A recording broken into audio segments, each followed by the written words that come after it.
नमस्कार। कहानी गोल्ड में आज सुनिए वंदना बाजपेयी जी की लिखी कहानी अगल बगल। सुबह का समय था। सौम्या ने झाड़ू उठाई और बालकनी में पहुंच गई। वह उचक उचक कर एसी की आउटडोर यूनिट को साफ करने लगी। यार, तुम झाड़ू लगा रही हो? क्या आज कविता आई नहीं? सौम्या अपने ख्यालों में ही खोई हुई थी। तभी बाई तरफ वाले पड़ोस की वैशाली ने टोका। सौम्या ने किसी ऐसे चोर की तरह जिसकी चोरी पकड़ ली गई हो झाड़ू नीचे करते हुए कहा, हाँ, देवर की शादी में गांव गई है। 5 दिन की छुट्टी ली है। 5 दिन? बाप रे, तुम कैसे करोगी? इनका तो बहाना होता है। जब देखो तब कुछ ना कुछ कहकर बैठ जाती हैं। तुम चाहो तो अपनी पिंकी को भेज दो। कम से कम बर्तन तो निकाल ही देगी। बाकी तुम उसको उतने दिन के पैसे दे देना। प्रोफेशनल है ना सब, मुफ्त में नहीं करेगी। वैशाली ने आंखें गोल गोल करते हुए कहा। सौम्या ने हाँ में सिर हिला दिया। यूं तो कविता को छुट्टी देकर कभी कभी अपने घर का काम करना उसे खलता नहीं है, बल्कि घर आज कुछ ज्यादा साफ लग रहा है कि भाव की चमक उसके चेहरे पर उतर आती है। पर बढ़ते स्टेटस के नकली पर्दे ओढ़े रखने की मानसिकता के हाथ, जमाने के साथ चलने की कश्मकश भी कैक्टस की तरह सिर उठाए रहती। जरूरत पर छुट्टी देना उसे ठीक लगता, तो रोज मलाईदार चाय देना भी, और वक्त जरूरत कुछ मदद करना भी। दुनियादारी की कश्मकश की वजह से मन में जुगाली चालू थी। बालकनी अपनी, झाड़ू अपनी, मेहनत भी अपनी। लेकिन काम वाली के ना आने पर झाड़ू लगाते दिख जाओ तो वैशाली की नजर में इज्जत पर बट्टा लग जाता है। इस पड़ोस से ये भी बड़ी दिक्कत है। जिम में मोटी रकम देकर चाहे जितना पसीना बहा लो, लेकिन घर में काम करते दिख जाओ तो वैशाली, उफ, कैसे कर लेती हो, से ऐसे नवाजेगी जैसे उनके बाप दादे ने तो महारानी क्लियोपेट्रा की तरह पाला हो। भले ही मिलने पर पहला प्रश्न हो कि टमी कैसे कम करें। खैर, उसके सामने तो सौम्या ने झाड़ू ऐसी पटकी जैसे गलती से सांप छू लिया हो। पर अंदर आते ही दुनियादारी का स्वांग टूट गया। डस्टिंग का कपड़ा उठाकर जोर जोर से धूल झाड़ते हुए मन की बड़बड़ाहट ने स्वर पाए। अब मेरी काम वाली है। मुझे पता है कि उसने बहाना नहीं बनाया है। कितने दिन से देवर की शादी के बारे में बता रही थी। कितने मन से लाल फूलों वाली जरी बॉर्डर की साड़ी खरीदी थी। और वो बड़े बड़े झुमके जिन्हें लेने चांदनी चौक गई थी, पूरे 250 रुपए के आए थे। उस दिन शाम को काम पर भी नहीं आई थी। मैंने ही छुट्टी दी थी। अब एक शाम बर्तन धोकर हाथ थोड़ी ना घिस जाएंगे। पर ऐसी बात करती है जैसे उसने कभी घर का काम ही ना किया हो। वो अभी और भी बड़बड़ाती अगर अखबार पढ़ते अतुल ने उसे टोक न दिया होता। सौम्या, बस करो। खामखा में तुम्हारा ब्लड प्रेशर बढ़ जाएगा। फिर तुम दूसरों की बातों में इतना आ ही क्यों जाती हो? लो जी, अब आप भी मुझी से कहेंगे। आप ही की इज्जत के कारण पिंकी को बुलाना पड़ रहा है, वरना हम औरतों की क्या इज्जत। बातचीत का रुख अपनी ओर पलटते देखकर अतुल ने तुरंत तौलिया उठाकर नहाने जाने में भलाई समझी, और सौम्या नाश्ता बनाते हुए अपने विचारों में लीन हो गई। घरेलू सहायिकाओं या कामगारों से उसका रिश्ता संवेदना के तंतुओं से गुथा होता था। पर पिंकी से काम कराना उसे ज्यादा पसंद नहीं था। शायद उसकी वजह उसका वैशाली के घर में काम करना था। सारी बात इधर की उधर करती थी। खाने में क्या बन रहा है से लेकर उसके सामने आए फोन पर उसने किससे क्या क्या बात, सब दीवार के उस तरफ पहुंच जाता। जैसे वैशाली उसे इस बात के भी पैसे देती हो। ऊपर से परमानेंट काम न होने की वजह से समय असमय आता। दिन भर जूठे बर्तनों और गंदे घर को देखकर मन में कुड़कुड़ मची रहती। उस पर भी समय की बेहद कमी में उस पर तरस खाकर आ गई है का एहसान जताती सो अलग। यूं वैशाली के घर कोई काम वाली साल 2 साल से ज्यादा न टिकती। ये पिंकी ही थी जो 4 साल से टिकी हुई थी। और फिर वैशाली के यहाँ तो कितने काम करती हैं। पंखे भी साफ कर देती हैं, गमलों में पानी भी। कितनी बार उसने उधर आई आवाजें सुनी हैं। पिंकी बेटा, यहाँ जरा ज्यादा रगड़ दो, थोड़ा और, देखो काला दिख रहा है। और पिंकी हंसते हंसते झामा साबुन लेकर जुट जाती। उसके यहाँ तो मजाल है, एक काम एक्स्ट्रा कर दे। वो सोचती उसकी मृदुभाषी कविता भी पिंकी की छुट्टी के समय उधर टेम्परेरी काम पर जाते हुए क्या वैशाली को पटाखा सा जवाब देकर चुप करा देती होगी। मन के दो पलड़ों पर पिंकी और कविता बैठ जाती। उसे लगता कविता ऐसा नहीं करती होगी। फिर अगले ही पल ये भी लगता कि आखिर वैशाली को ही हमेशा स्पेशल ट्रीटमेंट क्यों मिलता है। ईर्ष्या फिर फन उठाने लगती। रात में अतुल की दुनिया भर की बातों के बीच उसका काम वाली पुराण चलता। दिन भर घर के कामों में सिमटी उसकी जिंदगी में घर, बच्चे, वैशाली और काम वाली अहम हिस्सा थी। साथ साथ वो ये भी कहती कि मुझसे ऐसा नहीं हो पाता तो कभी यही बात, मुझसे ऐसा क्यों नहीं हो पाता, के साथ प्रश्न बनकर खड़ी होती। कभी कभी अतुल चिढ़कर कहते भी थे, दुनिया को खूबसूरत बनाने का काम सिर उठाकर किया जाता है, न कि अपने को छोटा समझकर। अपने हिस्से के कदम दो कदम चलने पर ही जिन लोगों के भी मन में ऐसे प्रश्न उठने लगते हैं, वो बाद में वैसे ही हो जाते हैं जिनसे तुलना कर रहे हैं। या तो तुम वैशाली की तरह बन जाओ या अपनी तरह रहो। ये रोज रोज की चिड़चिड़ ठीक नहीं है। आपसे तो बात करना ही बेकार है। अपनी तो ईरान से तुरान तक की बातें सुना देंगे और मेरी बातों पर बड़े दार्शनिक बाबा बन जाते हैं, कहकर वह तकिया सिर पर रखकर करवट बदल लेती। यूं कभी कभी तो उसे भी महसूस होता कि कुछ टकरा रहा है उसके अंदर। कुछ है जो वो बदलना चाहती है, कुछ है जो मजबूती से बैठा है। ये सारी बकबक उसी के घर्षण का नतीजा है। लेकिन क्या और क्यों उसे वो ठीक ठाक नाम न दे पाती। तभी तो मन के इतनी चित्त और पट के बाद पिंकी को भी जब वो 10 घर का काम समेट कर हाफते दाफते उसके घर आता हुआ देखती तो मन पसीज जाता। वो बताती कि देर हो जाती है तो उसका निठल्ला पति उल्टे सीधे इल्जाम लगाता है। तो कविता की ही तरह खालिस दूध की चाय और जो भी घर में नाश्ता हो उसकी थाली में भी परोस देती। और तो और 2-4 दिन के काम के तय पैसे से कुछ ज्यादा ही उसकी हथेली पर रख देती। अरे जितने तय हैं उतने ही पैसे दिया करना। वैशाली कितनी बार उसे प्रैक्टिकल थिंकिंग की बातें समझाती रहती। तेरी एक ही कमी है, बहुत इमोशनल है, बातों में आ जाती है। अरे दया भी कैश करते हैं ये लोग। बंदा दयालु है तो लगा दो चूना, 2 आंसू टपकाओ और पैसे बनाओ। वैसे तो ये सब लोग प्रोफेशनल हो गई हैं, जितना पैसा उतना काम। ऑफिस में काम करने वाले हमारे पतियों से कम नहीं समझती हैं खुद को। तोल मोल के देखो तो ऑफिस में इन लोगों पर कौन सी नरमी होती है जो हम घर में करें। एक हाथ दे एक हाथ ले वाला व्यवहार ही ठीक है। कुछ एक्स्ट्रा देते हो तभी एक्स्ट्रा काम भी ले लो, वरना फिर सुनो बहाने। वह उस ज्ञान को पीने की असफल कोशिश करती, पर बात सिर्फ घरेलू सहायिकाओं तक ही सीमित नहीं थी। उसका प्रैक्टिकल ज्ञान हर चीज में चलता था। अक्सर वैशाली उसके साथ शॉपिंग करने जाने पर दुकानदारों से घंटों मोलभाव करती तो सब उसके भैया और चाचा और तो और बाबा होते। अरे भाई साहब, बहन के लिए इतना भी कम नहीं करेंगे, अभी तो राखी भी पास ही है, या अभी ही राखी निकली है। हमारे दादाजी भी बिल्कुल आपकी तरह ही थे, जुबान पर कड़की और दिल में नरमी। बस उन्हीं का स्नेह खींच लाता है आपकी दुकान पर, वरना दुकानें तो मार्केट में बहुत तेरी हैं। अब पोती के लिए कुछ तो रियायत दीजिए ना। रुपए कम कराकर जब दुकान से निकलती तो मुंह बिचकाती, लूट लिया साले ने। अगर तुम साथ न होती तो मैं अभी 100 रुपए और कम कराती, पर तुम्हारा चेहरा इतना बन जाता है कि।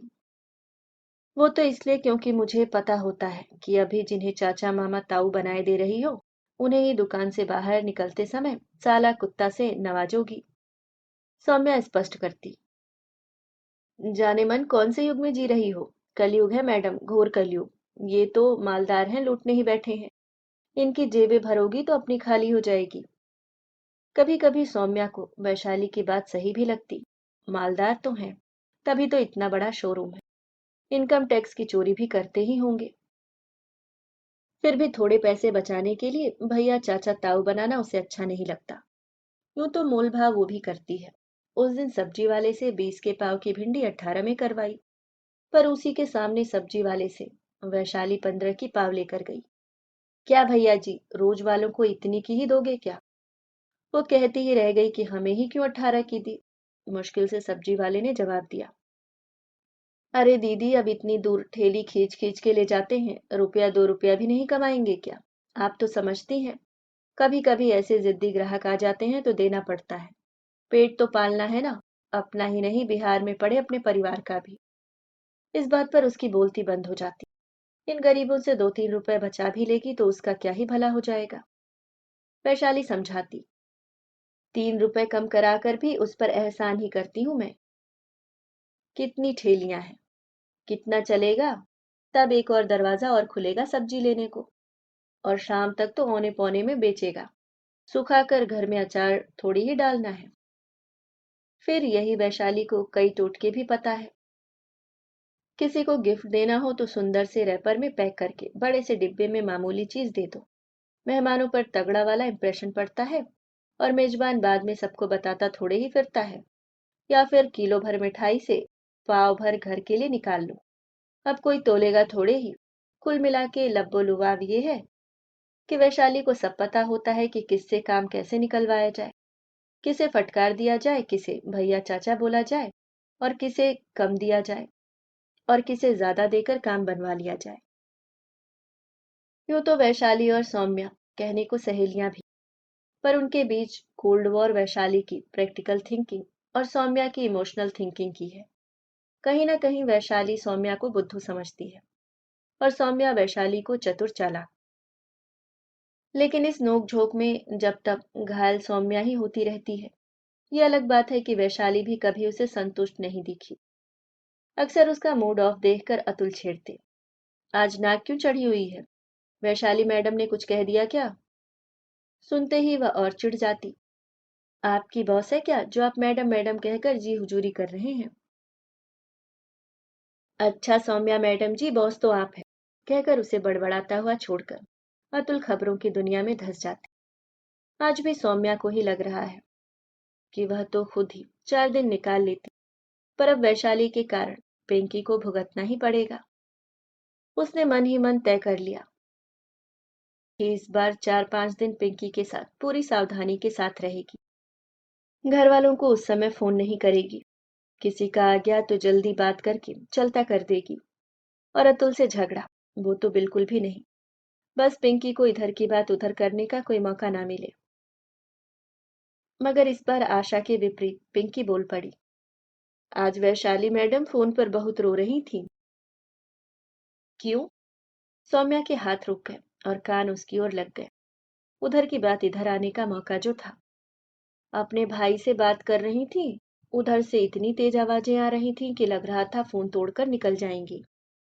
पर उनका भाई तो उन्हें बहुत प्यार करता है, अक्सर बताती है। सौम्या ने आगे जानने की उत्सुकता से पूछा। करता होगा, अब हर घर में मिट्टी के चूल्हे हैं, सबकी एक कहानी, कहकर वह ऐसे चुप हो गई जैसे दाना डालकर प्लेट खींच लेने के भी उसे पैसे मिले हों। हाँ वो तो है। सौम्या के उत्साह पर पानी फिर गया। रहस्य हाथ आते आते रह गया।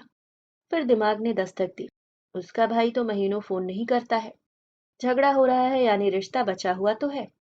अक्सर जिस रिश्ते में झगड़े बंद हो जाते हैं वो रिश्ता भी नहीं बचता। अपनी निराशा को परे रख उसने आगे कहा, आज मैं देख रही थी तुम बालकनी की ग्रिल की एक एक फूल पत्ती बहुत कायदे से पोंछ रही थी। बहुत मन से काम करती हो तुम उनके यहाँ। अब क्या करें भाभी, करना पड़ता है। वक्त जरूरत पर एडवांस दे देती है, वही कटता रहता है। 4 साल से तनख्वाह नहीं बढ़ाई, पर कहते नहीं हम, क्योंकि अपने डॉक्टर देवर से हारी बीमारी में दवा दिलवा देती हैं, वही बच जाता है। अब हम लोग तो गरीब आदमी 2 पैसे के लिए ही तो सबकी जूठन रगड़ रहे हैं, पर कोई एहसान नहीं करता है। जितना वो पैसे देती हैं उतना हम काम करके पटा देते हैं। हम भी मेहनत की खाते हैं भाभी, हराम की नहीं। पर कविता तो ऐसा नहीं करती, वैसे मैं कहती भी नहीं हूँ। सौम्या की नजरों में आज पिंकी चढ़ गई थी। उसे लगा कि इतना देने के बाद भी कविता कभी फालतू काम नहीं करती। दिमाग से उतर गया कि वो कहती भी नहीं। अब आपकी तरह सब थोड़े ही होते हैं। इंसानियत बची ही कितने लोगों में है। पिंकी ने मुस्कुराकर कहा। सौम्या शाम को जिम से लौटते हुए वैशाली से टकरा गई। काम वाली पुराण चालू हो गया। पिंकी कैसा काम कर रही है तुम्हारे यहाँ? हमारे यहाँ तो गंद मचा रखी है। वैशाली ने आंखें मटकाते हुए कहा। ठीक ही कर रही है, जैसा हमेशा करती थी। सौम्या ने संक्षिप्त सा उत्तर दिया। माफ करना, तुम सिर पर चढ़ाए रखती हो इन लोगों को। रगड़ कर काम लो। पैसा लेते हैं, कोई फ्री में थोड़ी ना कर देते हैं। उस पर जब देखो तो बहाने बनाते हैं। अब जब आते हैं तो ठीक से तो काम कराना पड़ेगा। वैशाली ने तर्क प्रस्तुत किया। भाई मुझसे नहीं हो पाता इतना हिसाब तौल। कभी ज्यादा कर देती है तो कभी कम भी सहन कर लेती हूँ। है तो इंसान ही। इतने घर दौड़ दौड़ कर काम करती है। ज्यादातर के पति दारूबाज। दिन भर टुन्न पड़े रहना और रात को पीटना या। अब इंसानियत भी कोई चीज होती है। आज सौम्या पहली बार आडंबर से निकलकर अपने दिल की बात बोल गई। ठीक है, मनाओ त्योहार इंसानियत। देखना एक दिन गच्चा दे देगी। कहते हुए वैशाली चली गई। कुछ दिनों बाद कविता लौट आई। वहां से जाने कौन सा इन्फेक्शन लेकर आई। बार बार बीमार पड़ने लगी। कभी बुखार तो कभी सिर दर्द, कभी कमजोरी की शिकायत करती। काम भी आधा परधा करके लौटने लगी। सौम्या को वैशाली की बातें याद आने लगी। मन के साफ निर्मल जल में डाली गई स्याही असर दिखाने लगी। सही कहती है वैशाली, ये जरूर गच्चा दे रही है। उसी ने तो सिर पर चढ़ा रखा है। जब देखो तब चाय नाश्ता भी ट्रे में सजा कर दे देती है। ज्यादा ही नजाकत दिखाने लगी है। आज उसने चाय नहीं दी थी, पर झाड़ू लगाकर कविता ने ही कुर्ते में हाथ पोंछते हुए मांग ली। भाभी एक कप चाय बना दो, सिर दर्द से फटा जा रहा है। पोछा नहीं लगा पाऊंगी आज। तो ये महारानी अब हम पर हुक्म चलाएंगी। मन की बड़बड़ाहट में गुस्से में उसने पतीला तो चढ़ा दिया, पर आज दूध पत्ती शक्कर सबका अनुपात कम कर दिया। और साथ में महंगे बिस्कुट तो क्या, 2 नमक पारे भी नहीं पकड़ाए। मन ही मन बड़बड़ाहट जारी थी। सही कह रही थी वैशाली, इनके लिए इतना ही ठीक है। ये रेगिस्तान के पौधे हैं, हवा की नमी भी सोख लेते हैं। कविता उसकी नाराजगी समझ गई। चुपचाप चाय के नाम पर वो जो कुछ भी बना था उसे गटक कर चली गई। अगले दिन कविता बहुत देर से आई, वो भी झूमते झामते। उसी ने बताया कि कल चक्कर बहुत आ रहे थे तो डॉक्टर को दिखाया था। खून की जांच की है, कह रहा है लीवर में समस्या है, पीलिया बन सकता है। अभी से ध्यान रखो, ताकत का इंजेक्शन भी लगवाया। सौम्या के ऊपर से उसकी बात चिकने घड़े पर पानी से फिसल गई। मन चिल्ला चिल्ला कर कह रहा था, पक्का कहीं और का काम पकड़ लिया है। उसके काम का क्या है, आधा पर्दा भी निपटा दे तो भी वो पूरे पैसे देगी, मलाई मारकर चाय अलग से। लेकिन उसने बड़े ही प्यार से कविता से कहा, तुम कल अपनी रिपोर्ट लाना, मैं देखूंगी क्या क्या गड़बड़ है, फिर तुम्हें किसी अच्छे डॉक्टर को दिखा दूंगी। उसे पूरा विश्वास था कि इस तरह से वो कविता का झूठ पकड़ लेगी। और फिर उसने तय कर लिया था कि कल वो कविता को ऐसी झाड़ लगाएगी कि याद रखेगी। अब वो भी एक्स्ट्रा काम लेगी उससे। यही नहीं, दुकान वालों को भैया चाचा और मिठाई के डिब्बे से, सब्जी वाले पर कल से 3 रुपए कम करने का दबाव बनाएगी। बिहार में अपने बच्चों को उसके 3 रुपए के भरोसे तो नहीं छोड़कर आया है, तो वो ही क्यों ये नुकसान सहे। मन ही मन उसने संकल्प लिया था कि अब वो भी इमोशनल थिंकिंग छोड़कर प्रैक्टिकल थिंकिंग का दामन थाम लेगी। सारी दुनिया की भलाई करने का टिकरा भी उसी के सिर क्यों चढ़े। खरबूजे को देखकर खरबूजा रंग बदलने लगा।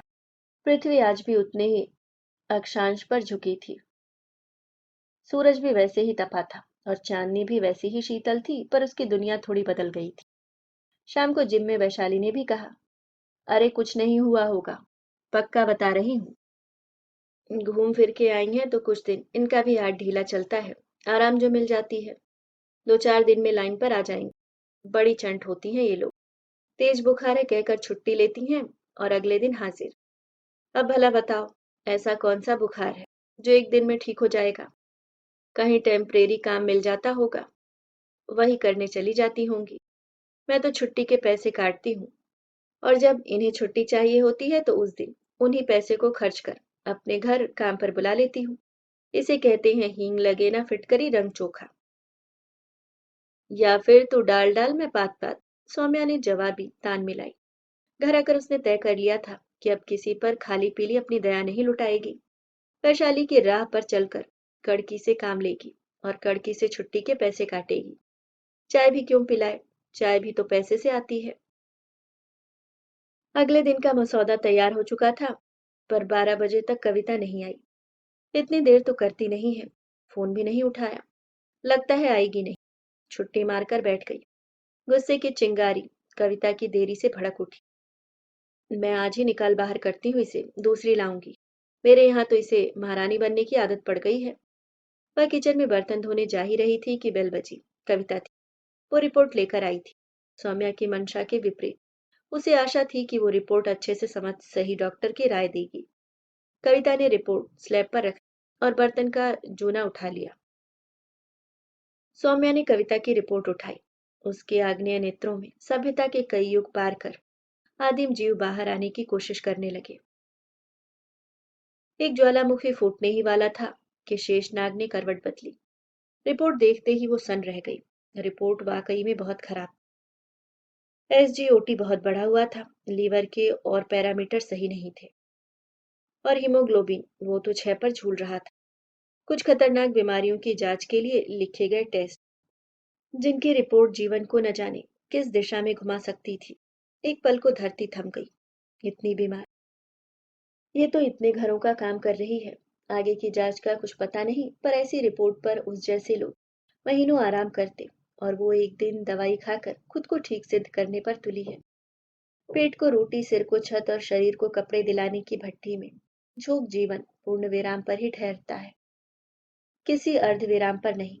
इनकी छोटी चालाकियां भी जीवन जीने की इनकी चुटकी भर कोशिश है, और इनसे की गई बचत हमारा किसी बड़े होटल में एक बार का डिनर। मन तो वही था, पर चाल उल्टी थी। उसे अपनी पहले सोची बातों पर घृणा होने लगी।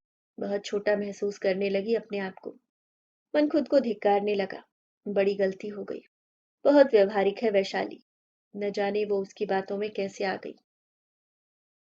भगवान न करे कहीं कुछ। तेज उबकाई आई और लगा कि बहुत दिन से कुछ फंसा था गले में, निकल गया। तुम्हारी रिपोर्ट में बाकी की कुछ चीजें लिखी हैं, वो कब करवा रही हो? उसने कविता से पूछा। अरे हमें तो अब आराम है भाभी। डॉक्टर तो ऐसे ही जांच लिख देते हैं। फालतू पैसा कहाँ से लाएं? फिर इस साल ननद की शादी भी है। बिट्टू का दाखिला, गांव के घर में छत। वो ना पूरी हो सकने वाली लिस्ट सुनाने लगी। अरे, फिर जैसे कुछ याद आया और जूना उठा लिया। चिंता न करो, तारापुर अस्पताल में सुबह जल्दी चली जाना। वहां गरीबों की बहुत कम पैसे में जांच हो जाती है। बस 7 से 8 बजे के अंदर नंबर आना चाहिए। कहते हुए उसने चाय का भगोना चढ़ा दिया, ये जानते हुए भी कि अतुल सबसे उम्दा वैरायटी के फल बच्चों के लिए लाए। उसने फ्रिज से अनार और सेब निकालकर एक बैग में रखते हुए कहा, लो ये ले जाना, खून बढ़ेगा। कम निकला है तुम्हारा। और हाँ, कल से हफ्ते भर की छुट्टी दे रही हूँ। काम पर मत आना, आराम करना। लीवर की बीमारी में आराम जरूरी है। मैं चला लूंगी अपना काम कैसे भी, और एडवांस लेती जाना। मन पर गलत करने का बोझ इतना ज्यादा था कि पश्चाताप करना ही उसे उचित लगा। कविता का चेहरा खिल गया और वो सामान लेकर चली गई। सौम्या को अपने अच्छे काम की तसल्ली थी। शाम को उसने अतुल को भी सारी बात बताई। अतुल ने भी उसके फैसले पर सहमति जताई। दूसरे दिन जब वो बालकनी में झाड़ू लगाने के लिए जाने लगी, तो अतुल ने टोका, बालकनी रहने दो, फिर वैशाली जी कुछ कह देंगे और तुम्हारा मूड खराब हो जाएगा। मूड क्यों खराब हो जाएगा? मूड तो वैशाली का खराब होना चाहिए। गलत तो वो है, मैंने तो सही किया है। उसी ने मुझे शक करना सिखाया। अब मैं वापस अपने मूल स्वभाव पर आ गई हूँ। कहते हुए सौम्या बालकनी में पहुंच गई। आज तो वो पूरे इत्मीनान से झाड़ू लगा रही थी। आज उसे चोर की तरफ पकड़े जाने का डर नहीं था। तभी बगल की बालकनी से कुछ खटपट की आवाज आई। उसने मुंह उधर करके देखा तो सहसा उसे अपनी आंखों पर विश्वास नहीं हुआ। वैशाली की बालकनी को कविता साफ कर रही थी।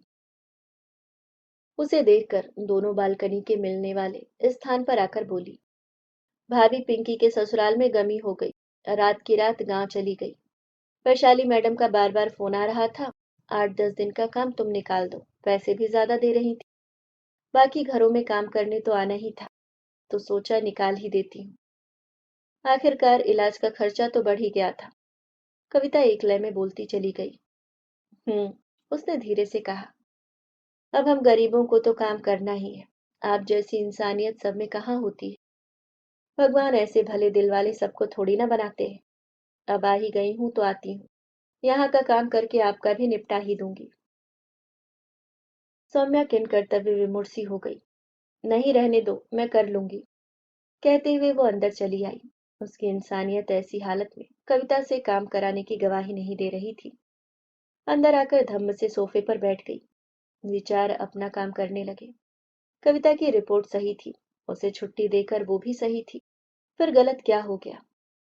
एक बार फिर उसकी इंसानियत वैशाली के व्यवहारिक ज्ञान के आगे हारा हुआ महसूस कर रही थी। क्यों ना हारे। सारा व्यवहारिक ज्ञान किसी की मजबूरी का फायदा उठाने और उसे खरीदने के दम पर टिका है। जब तक गरीबी है, बेबसी है, मजबूरी है।